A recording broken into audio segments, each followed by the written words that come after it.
Tēnā koutou katoa, ko wainui tuku maunga, ko wainui tuku awa, no paikakara ki a hau, ko Peter Handford toku papa, ko Bridget Pidford toku mama, ko Sophie Handford toku ingoa, no reira, tēnā koutou, tēnā tātou katoa. Who am I and why am I here?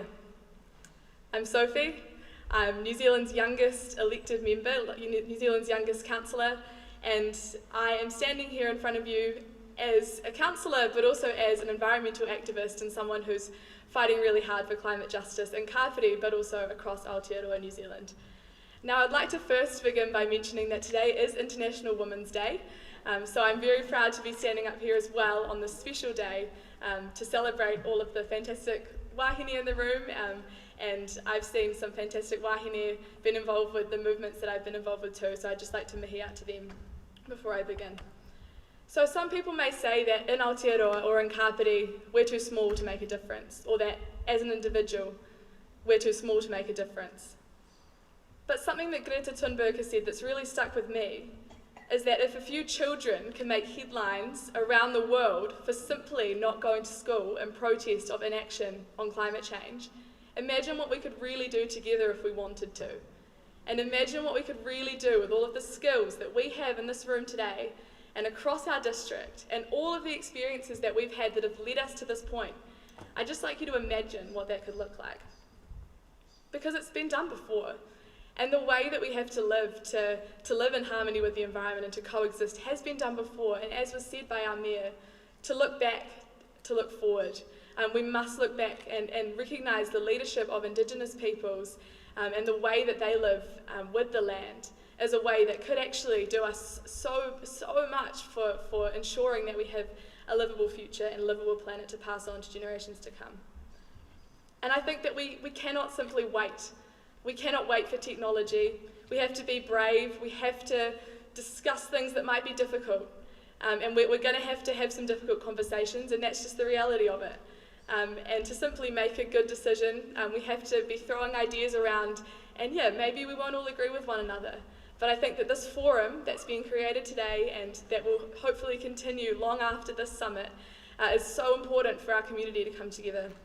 Because what I've found in the youth movement is that there's a real drought for access to hope.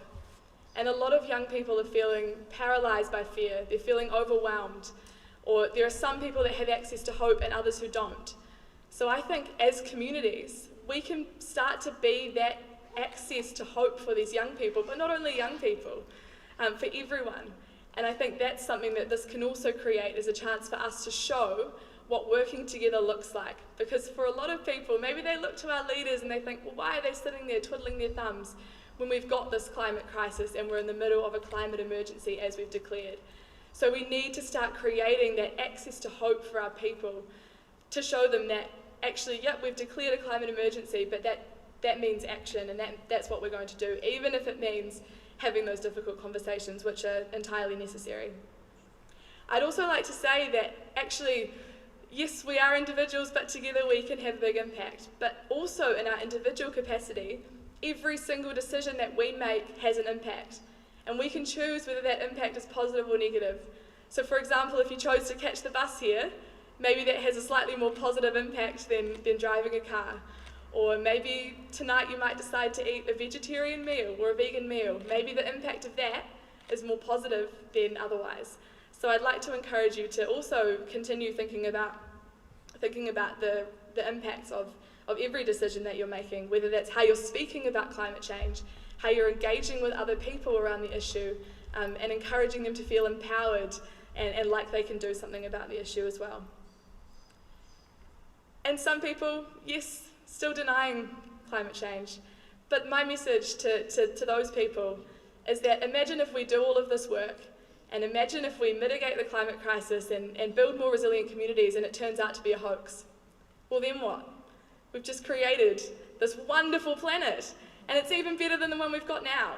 So I think that all of this work is just so important, and that's why this conversation here today I'm thrilled to be a part of, and it's amazing to see all of you here as well.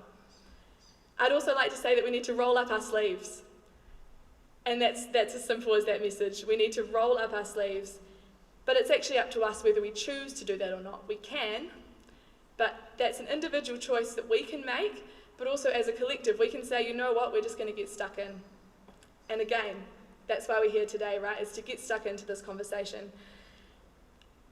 And that means working together.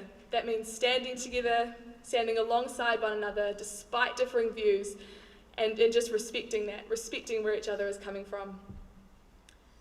So moving forward, but we can't move forward doing the same thing that got us into this. So what's going to change? And what are we going to do differently? How are we going to think differently? How are we going to make decisions differently? How are we going to speak with each other differently? And how are we going to connect differently and move this forward? And I think that has to be done with faith, hope, and love, as was mentioned in our waiata this morning. And this has to be the first step, because we cannot achieve faith, hope, and love in its entirety in one day. And so that's why this conversation around faith, hope, and love for each other, but also for our planet, so that we can coexist, so that we can really move forward differently, because we're not seeing faith, hope, and love for each other or for the planet. So that's what I encourage you all to do today in this space, in these conversations that we're having, but also to think a lot about action, to think about being brave, to think about, that every decision that you're making, and I'm certainly going to be doing that, don't you worry, in my role, I'll be thinking about every decision that I'm making, and I really want to have conversations with as many of you as possible, so that's me, and I just encourage you to come up and have conversations with me, or whenever. I'm always open to a Facebook message or a catch-up, enjoy the day. So I'm now going to pass on to the Right Honourable James Bolger, and I feel like this has particular significance as well, because intergenerational solidarity is extremely important in this taking action on climate change, and in this ensuring that we have a beautiful planet to pass on to future generations. So kia ora, the Right Honourable James Bolger.